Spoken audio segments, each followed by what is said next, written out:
오늘 제목은 모든 것을 뛰어넘는 전도라는 제목으로 여러분들과 함께 말씀을 나누기 원합니다. 지난주에 이어서 전도 시리즈로 설교를 이어가고 있는데요. 지난주 우리가 전도가 우리 모든 그리스도인의 공통된 부르심이자 또 사명이라는 것, 그리고 시대적인 상황과 환경을 뛰어넘어 힘써야 된다라는 것을 이렇게 우리가 배웠습니다. 이번 주 설교를 준비하면서 어떤 말씀으로 이 전도 시리즈를 이어갈까 이렇게 고민을 하다가 오늘 본문의 말씀이 생각나면서 여러분들과 전도할 때의 마음가짐에 대해서 오늘 한번 말씀을 준비해 봤습니다. 오늘 제목이 모든 것을 뛰어넘는 전도라는 제목으로 이렇게 지어봤는데요. 우리의 사명으로 놓여진 이 전도가 어떻게 모든 것을 뛰어넘는지 같이 한번 살펴보기 원합니다.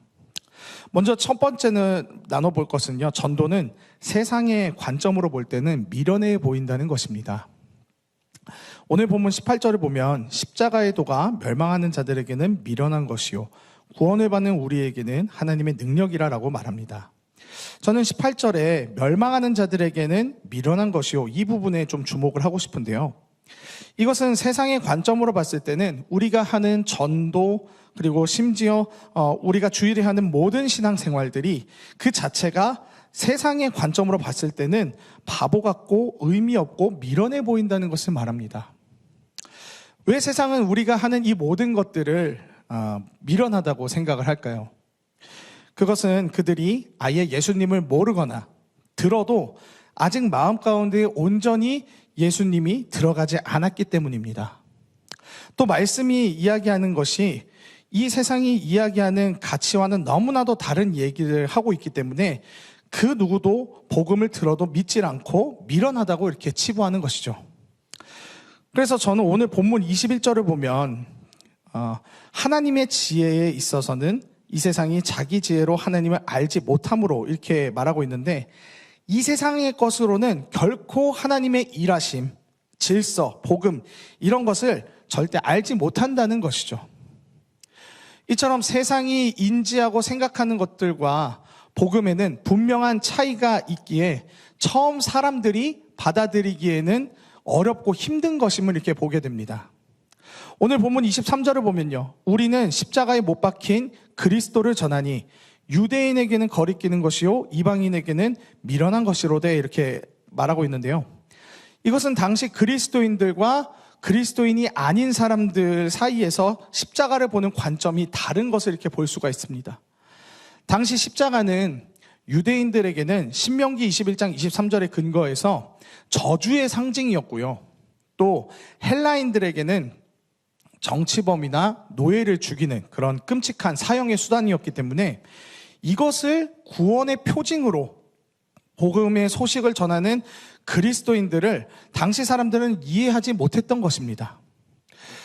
어떻게 저주의 상징이, 정치범이나 노예를 죽이는 저 십자가라는 형틀이 어떻게 구원의 상징이 되냐, 정말 이것은 말이 안 된다라고 이렇게 생각을 한 것이죠.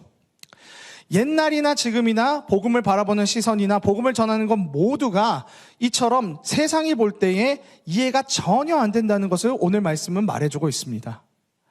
하지만 놀라운 것은 당시 수사학과 같은 철학, 변증론과 같은 이러한 수사학들이 발달해서 매우 논리적인 고린도 지역의 사람들이 생각하기에는 정말 말도 안 돼 보이고 미련해 보이는 이 예수님의 십자가 복음을 받아들이는 사람들이 나타나고 또 거기에 교회가 세워졌다는 사실이 정말 놀라운 사실이라는 것입니다.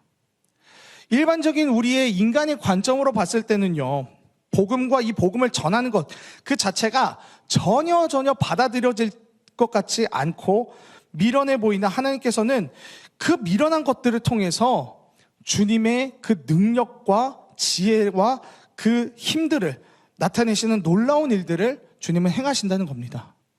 전혀 불가능해 보이지만 우리가 전할 때 하나님의 능력이 시작된다는 거죠. 그래서 오늘 말할 두 번째는 바로 전도의 능력은 세상 일반적인 것을 뛰어넘는다는 것입니다. 오늘 본문 20절과 21절은 이렇게 말합니다. 지혜 있는 자가 어디 있느냐, 선비가 어디 있느냐, 이 세대의 변론가가 어디 있느냐, 하나님께서 이 세상의 지혜를 미련하게 하신 것이 아니냐, 하나님의 지혜에 있어서는 이 세상이 자기 지혜로 하나님을 알지 못하므로 하나님께서 전도에 미련한 것으로 믿는 자들을 구원하시기를 기뻐하셨도다. 이것은 무엇을 말합니까? 바로 하나님은 이 세상의 지혜와 방법을 뛰어넘어서 비록 이 세상 사람들이 보기에는 미련해 보이는 전도를 통해서 하나님의 놀라운 그 사건들을, 놀라운 일들을 이루어 가신다는 겁니다.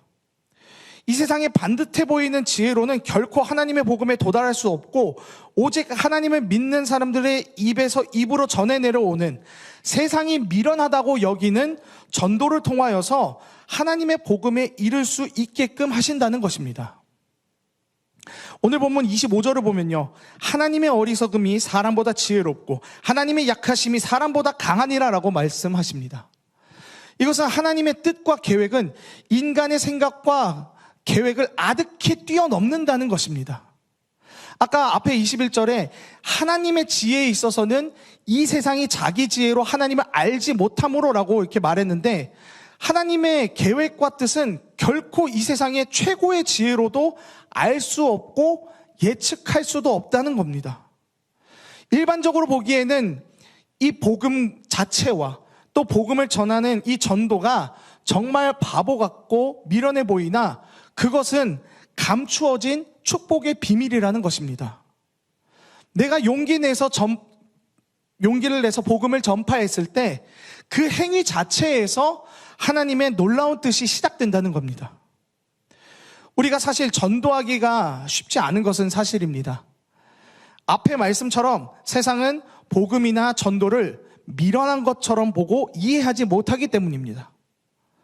하지만 하나님께서는 우리들에게 지상명령을 내리지 않으셨습니까? 마태복음 28장 19에서 20절 보시면, 그러므로 너희는 가서 모든 민족을 제자로 삼아 아버지와 아들과 성령의 이름으로 세례를 베풀고 내가 너희에게 분부한 모든 것을 가르쳐 지키게 하라. 이 마태복음 28장 19에서 20절 말씀을 보면요, 예수님의 제자들 또 후세에 하나님을 믿는 우리 모두에게 주어진 하나님의 지상명령입니다. 하나님이 이런 전도의 지상명령을 내려놓으시고 우리에게 아무것도 주시지 않으면서 전도하기 힘들고 어려운 이 세상 가운데 그냥 전도하라고 그냥 딱 던져주셨을까요? 아무것도 안 주시고 야 너네 그냥 가서 전도해라. 과연 주님이 이렇게 하셨을까요? 제가 만약에 제 아들 지온이가 좀 더 커가지고 바깥에 이제 심부름을 할 일이 이렇게 생기게 되면은 그 가까운 거리를 가는 것도 문제가 생기지 않게 철저하게 준비시켜서 저는 그렇게 해서 보낼 것 같습니다. 그런데 하물며 하나님의 사랑하는 자녀들이 전도하기 힘든 이 세상에 맞서서 하나님의 말씀을 전하려고 하는데 그 사랑의 하나님께서 우리에게 아무것도 허락하지 않으신다? 이것은 정말 말도 안 되는 일이죠. 요한복음 14장 26절에 주님께서 바로 우리에게 허락하신 무기가 나옵니다. 보혜사 곧 아버지께서 내 이름으로 보내실 성령, 그가 너희에게 모든 것을 가르치시고 내가 너희에게 말한 모든 것을 생각나게 하시리라. 우리에게 성령을 무기로 주셨다는 것입니다. 주님은 우리에게 성령을 허락하셔서 전도의 능력이 나타나게 하시고 전도의 현장 가운데 우리도 모르는 사이에 다 일하고 계십니다.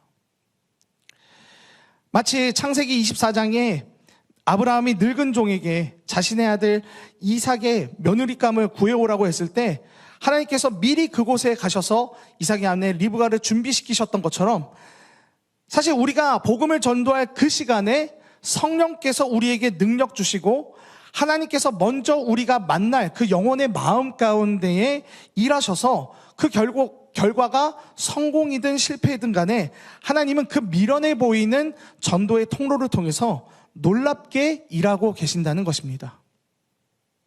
제가 작년과 올해 태국에 이제 단기 선교를 갔을 때 느낀 것이 참 하나님의 일은 알 수 없구나라는 그런 생각이었습니다. 함부로 예측할 수도 없고 함부로 판단할 수 없다라는 것을 이렇게 경험한 시간이었어요. 작년에 태국에 가서 전도 활동을 했을 때 정말 많은 지체들이 교회에 왔었고 생각지도 못한 만남들과 열매들이 있어서 내년에 이렇게 다시 오게 될 때, 다시 여기에 오게 되면은 우리가 그때 만났었던 지체들이 정말 잘 정착할 거다, 이렇게 생각을 했는데, 올해 가서 보니까요, 생각보다 작년에 우리가 전도에서 만났던 지체들 중에 많은 수가 정착을 하지 못한 것을 이렇게 보고 안타까워하던 도중에, 작년에 우리가 전도했었던 인원 중 정말 기억나지 않은 딱 한 명이, 그 한 명이 올해 잘 정착한 것을 보고 굉장히 기뻤습니다. 우리가 판단할 때 저 지체는 교회에 끝까지 잘 남을 것 같다, 저 지체는 분명히 우리가 내년에 다시 올 때에 교회에 분명히 잘 정착하고 있을 거다, 이렇게 생각했던 지체들은 하나도 남지 않고 오히려 교회에 제가 왔었나? 이렇게 생각했었던, 기억나지 않는 그런 지체 한 명은 잘 정착해서 이번에 우리가 영혼 전도하는 것을, 캠퍼스 전도하는 것을 이렇게 주는 것을 보고 정말 참 신기하다라는 이렇게 생각을 했었습니다. 올해 태국 단기 선교 때도 우리가 전도를 통해서 만난 지체들 중에 정말 교회에 대해서 적극적으로 물어보고, 또 동남아에는요 한류가 정말 많이 불어 있어요. 그래서 저희가 간 라차파 대학에도 아예 한글로 된 그 간판들과 한국 라면들이 굉장히 많았거든요. 한국 식품들이 되게 많아요. 그래서 그런 한류 덕분에 한국인인 우리들에게 굉장히 관심을 가지면서, 이 지체는 진짜 우리 초대에 응하겠구나 라고 이렇게 생각한 지체들이 있었어요. 근데 보니까 이 지체들은 생각보다 잘 오지 않고 오히려 생각지도 못한 곳에서 우리의 소식을 듣고 교회에 방문한 지체들이 좀 더 많았습니다. 그리고 이들은 한 명만 오지 않고 자기의 친구의 친구들까지 부르면서 오토바이 한 부대를 이끌고 등장하는데, 등장하는데 진짜 멋있더라고요, 진짜. 이런 생각지도 못한 지체들과 함께 문화 교류도 하고요, 또 함께 예배드리면서 참 하나님의 계획과 뜻은 우리의 예상을 벗어난 곳에 있음에 다시 한번 이렇게 느끼게 된 시간이었습니다. 태국은 현재 기독교 인구가 1% 내외이고 불교가 거진 대부분 90% 이상을 차지하는 거대한 불교 국가라서 이곳에서 우리가 전도를 한다고 해도 전혀 사람들이 들을 것 같지 않았지만, 이 전도에 밀어난 것으로 정말 상황과 환경이 압도적으로 불리한 이곳에서도 하나님께서는 일반적인 상식을 뛰어넘어서 놀라운 방식으로 놀라운 일들을 이뤄가고 계심을 이번 단기 선교를 통해서 체험했었습니다. 사랑하는 여러분, 우리가 복음을 전하는 것이 정말 어려워 보이고 미련해 보여도 전하는 자가 있어야지 복음을 듣는 자가 생기기 마련입니다. 우리나라가 지금 곳곳에 십자가가 있는 그런 기독교 국가이지만 100여 년 전엔 그랬을까요? 100여 년 전 선교사님들이 우리나라에 처음 들어왔을 때 언더우드 선교사님의 일기에 이런 내용이 있었다고 합니다. 주님, 도저히 조선의 마음이 보이지 않습니다. 그러나 주님, 순종하겠습니다. 오죽 길이 안 보이면, 얼마나 절망적이면 언더우드 선교사님이 일기에 이런 내용을 적으셨겠습니까? 여러분들, 소위 우리들의 표현으로 말하자면 각이라고 하죠. 각. 전도 각이 전혀 보이지 않는 거예요. 사람들이 변화될 각이 전혀 보이지 않는 거야. 압도적으로 희망이 없고 도저히 뭐부터 시작해야 될지 감도 잡히지 않는 이러한 상황 가운데에서, 사실 자기네 조국에 있었으면은 편안히 잘 먹고 잘 사셨을 그런 뭐 하나 아쉬울 것 없는 그런 선교사님들이 하나님의 뜻을 받들고 부름받아서 정말 전도 각도 보이지 않고 아무것도 보이지 않는 이 조선 땅에 오셨던 것입니다. 선교사님들의 조국에서는 분명 너가 뭐가 아쉬워서 그 말도 안 되는 처음 듣는 오지와도 같은 그 조선이라는 땅으로 왜 가냐, 반대하고 안타까워하는 말들이 정말 많았고, 어떤 이들은 조선으로 떠나는 선교사님들을 비웃었을 겁니다. 하지만 100여 년 후에 이 땅 곳곳마다, 심지어는요 여러분, 우리가 생각지도 못하는 그런 섬 같은 데 있잖아요. 조그마한 섬에도 이제는 우리나라 교회가 있어요.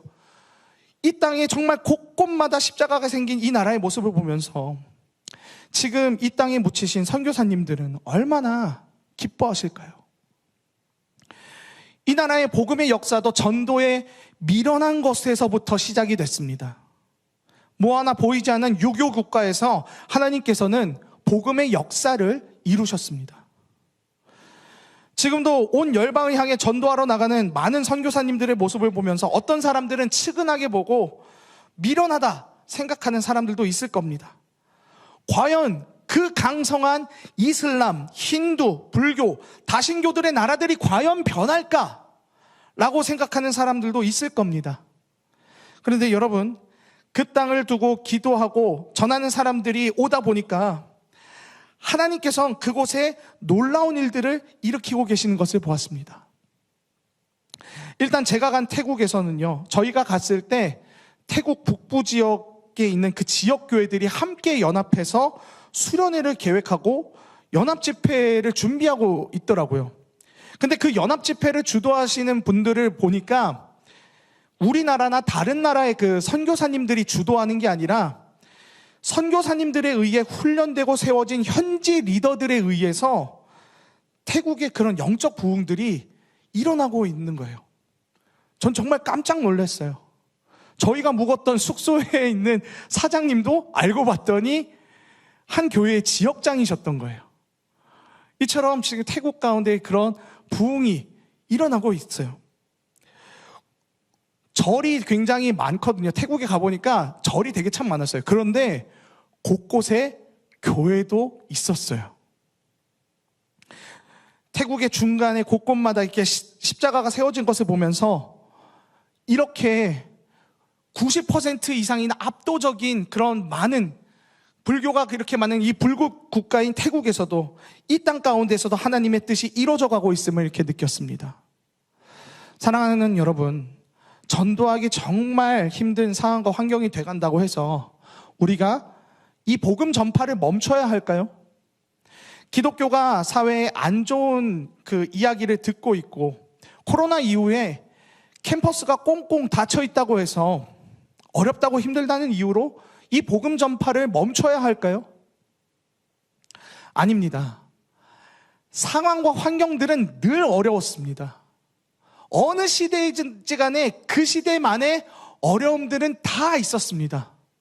전도 안 할 이유 다 있었습니다. 그런데 우리는 복음을 전할 때 그곳에서 신실하게 일하실 성령 하나님을 의지하면서 우리는 기도함으로 계속해서 복음을 전해 나가야 합니다. 때를 얻든지 못 얻든지 말입니다. 그래서 마지막으로 함께 나눌 세 번째는요, 바로 포기하지 말고 끝까지 전도해라입니다. 최근 유튜브에 개그우먼 조혜련 집사님의 그 간증 영상을 제가 본 적이 있습니다. 저는 그 중에 가장 인상적으로 남았던 것이 바로 조혜련 집사님을 전도하기 위해 애쓴 개그우먼 이성미 집사님의 끈질긴 시도와 기도들이었습니다. 이성미 집사님은 조혜련 집사님을 매번 만날 때마다 하나님에 대한 이야기를 하면서 전도를 했었는데 어느 날 끈질긴 이성미 집사님의 권유를 못 이기고 조혜련 집사님이 이성미 집사님의 그 교회에 오이코스로 이제 예배에 참여하게 된 거예요. 그런데 하필 그날 무슨 일이 일어나게 되냐면은 그날 2단 특강을 하게 됐는데 거기에서 2단 강의의 그 PPT에 하필이면은 대표적인 2단 연예인 조혜련 이렇게 나온 거예요. 사실 조혜련 집사님이 교회를 다니시기 전에 그 여러분 그 남묘 호랭개교라는 그 혹시 그런 종교라고 아시나요? 일본 창가협회라고 하는 그런 좀 일본의 이단 종교에 한때 조혜련 집사님이 거기에 있었던 적이 있었는데 하필이면은 그날 이단 강사님도 모르셨을 거예요. 모르시고 참여하시지 모르시고 PPT에 대표적인 이단 연예인으로 조혜련 집사님 거기 딱 넣은 거예요. 그래서 정말 조혜련 집사님은 정말 어렵게 마음을 열고 교회에 갔더니 교회에서는 자기를 이단의 대표적인 그런 연예인으로 그렇게 매도를 하고 있고, 그래서 이런 상황에서 너무나도 힘든 조혜련 집사님은 교회와 교회에 초대한 그 이성미 집사님에 대한 마음이 너무나도 상했다고 합니다. 그래서 교회에 초대된 사람들을 앞으로 이렇게 인도하는 자리가 있었는데 조혜련 집사님은 이성미 집사님의 이 부름에도 불구하고 앞문을 열고 그대로 바깥으로 나가버리셨다고 합니다. 그리고 그 이후에 이성미 집사님과의 그 연락을 전부 다 끊어버렸다고 해요. 이성미 집사님의 입장에서는요, 내가 정말 오랫동안 기도하고 교회에 초대한 오이코스가 중간에 교회에서 뛰쳐나가 버리게 되는, 그리고 그뿐만 아니라 인맥까지 끊기게 되는 그런 대참사가 일어난 거예요. 그런데 몇 년 후에 이혼과 재혼 등 여러 일들을 겪은 조혜련 집사님이 재혼한 남편을 따라서 하나님을 믿게 되고 교회에 등록을 하면서 제일 먼저 생각났던 게 이성미 집사님이었대요. 자신에게 맨날 복음을 전했던 이성미 집사님이 생각이 나서 몇 년간 끊었던 연락을 다시 하면서 이성미 집사님에게 언니, 나 교회에 등록했어 라고 이렇게 연락을 하니까 이성미 집사님이 아멘 할렐루야, 하나님 정말 살아계시는군요. 조혜련 집사님의 표현에 의하면 그 뒤에 느낌표가 70개 이상 찍혔다고 합니다. 지렁이가 막 기어갈 정도로 그만큼 엄청나게 벅찬 마음으로 이렇게 카톡 메시지를 보내셨다고 합니다. 그리고 나서 이제 이성미 집사님이 그 벅찬 고백과 함께 이런 고백을 해요. 사실 자신이 이 조혜련 집사님, 너를 위해서 내가 이렇게 기도하다가 기도 목록에서 빼려고 그랬다, 이렇게 얘기를 하시는 거예요. 계속해서 기도를 했지만 응답이 되지 않고 심지어 오이코스로 초대를 했는데 인맥도 끊겨버리게 되는 대참사를 겪게 되니까 사실 누가 그 상황을 견딜 수 있겠습니까? 그런데 이성미 집사님은 포기하지 않고 그 이후에도 계속해서 기도하고 계셨던 거예요. 그랬더니 결국에는 몇 년 후에 결국 사랑하는 동생이 하나님의 품으로 돌아오게 되는 그런 기쁨을 누리게 된 거죠. 사랑하는 여러분, 내가 복음을 전달한 그 대상이 내 전도의 메시지를 들어도 안 듣고 심지어는 연락이 끊기는 그런 대참사가 있어도요, 그 대상을 위해서 끝까지 기도하고 포기하지 않으면요, 하나님은 그 기도 들어주십니다. 물론 복음을 전할 때 당연히 지혜는 필요합니다. 이 사람을 소위 교회로 데리고 올 때에 소위 말해서 꼬신다고 하죠. 이 사람을 교회로 잘 데려올 수 있게끔 하는 그런 지혜는 반드시 필요하긴 합니다. 그러나 그렇게 했음에도 불구하고, 여러모로 시도했음에도 불구하고 안 되는 경우들이 있어요. 그렇지만 실망하지 마시고 계속해서 기도하시기 바랍니다. 내가 열매를 거두는 사람이 아닐 수도 있어요. 지난주에 김기동 목사님이 말씀하셨지만 한 사람이 복음을 받아들이는데 적어도 7명 이상의 사람이 필요하다고 하셨는데 내가 그 7번째가 아닐 수가 있어요. 조혜련 집사님을 위해서 그렇게 기도하고 복음을 전했던 이성미 집사님도 조혜련 집사님을 직접적으로 교회로 인도한, 즉 열매를 거두는 자는 아니었잖아요. 하지만 그 전에 끈질긴 복음 전도의 시도들과 기도 덕분에 그 영혼이 하나님께로 돌아올 수 있게 된 겁니다. 여러분들도 이번 전도 축제를 위해서, 내가 데려올 그 영혼을 위해서 이번뿐만이 아니라 계속해서 기도하시길 바랍니다. 내가 전도하는 그 대상도 포기하지 않고 기도하면 그 오이코스는 하나님의 때에 반드시 돌아오게 됩니다. 10월 22일 화요일 우리가 초대한 오이코스들을 위해서 기도 제목들을 가지고 기도하는 그런 시간들이 있습니다.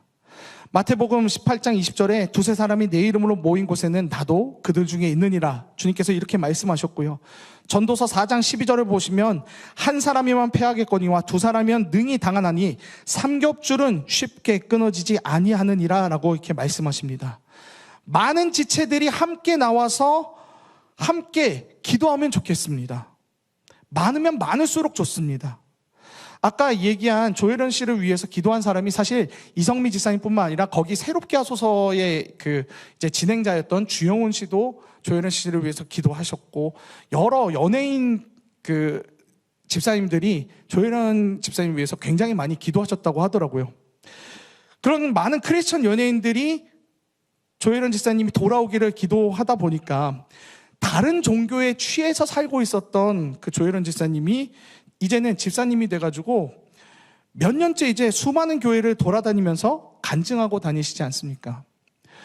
이분이 이제 이렇게 간증하면서 다니시면서 본인의 어머니도 이렇게 전도하셨고요. 최근에 본인이 계속해서 기도하면서 이제 돌아오게끔 한 연예인 중 한 명이 박명수 씨라고 합니다. 박명수 씨도 최근에 하나님께로 돌아왔다고 그렇게 고백을 하시더라고요. 여러분, 우리의 전도와 기도는요, 결코 땅에 떨어지지 않습니다. 두렵고 떨리겠지만 담대하게 나의 오이코스에게 복음을 전하고 교회에 초대해 보세요. 어쩌면 그 영혼이 나의 전도에 응하여 하나님께 돌아왔을 때 정말 하나님 나라를 위해서 큰 일을 하게 될 수도 있습니다. 말씀을 마무리하고자 합니다. 사랑하는 여러분, 우리 그리스도인들은 좁은 길을 가는 사람들입니다. 이 세상에서 크리스천으로 사는 거 만만치 않습니다. 주님께서 우리에게 복음을 전하며 살아가라고 지상명령을 내리셨는데 그 말씀 지키며 살아가는 거 결코 쉽지 않습니다. 세상 사람들은 저건 말도 안 되는 거라면서 우리의 복음을, 전도를 미련하게 보나 하나님은 그 말도 안 되는 미련한 것으로 놀라운 일들을 이뤄내시는 능력의 하나님이심을 기억하시기 바랍니다. 세상의 지혜와 방법으로는 결코 이해가 가지 않는 그런 방법으로 오늘도 주님은 하나님의 나라를 이 땅에서 이루어가고 계십니다. 하나님을 전혀 믿을 것 같지 않은 불교 국가에서 전혀 꺾이지 않을 것 같은 그 한 사람의 인생 가운데에서, 그리고 지금 여기 오늘을 살아가는 우리의 삶과 예배 가운데에서 주님은 오늘도 일하고 계십니다. 주님의 편지로, 사자로 부름받은 여러분, 어려움은 다 있습니다. 그러나 포기하지 않고 주님께 매달리면 우린 결국 승리하게 될 줄 믿습니다. 전도 힘들지만 포기하지 맙시다. 모든 것을 뛰어넘으시는 그 하나님이 우리와 함께 하십니다.